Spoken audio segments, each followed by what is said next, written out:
बिस्मिल्लाहिर्रहमानिर्रहीम। अस्सलामुअलैकुम वरहमतुल्लाहि वबरकातुहू। एहतियात में ही सेहत है। चावल खाने के बाद दूध ना पिएं। सरदर्द वाले पालक का इस्तेमाल ना करें। कुव्वत बाह की कमी वाले धनिए का इस्तेमाल ना करें।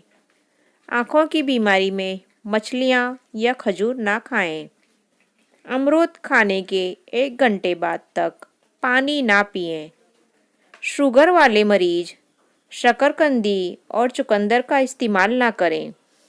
मूंगफली खाली पेट न खाएं, वरना भूख खत्म हो जाएगी। खड़े होकर गिजा ना खाएं, वरना दिल और तिल्ली के इमराज में मुब्तला हो जाएंगी।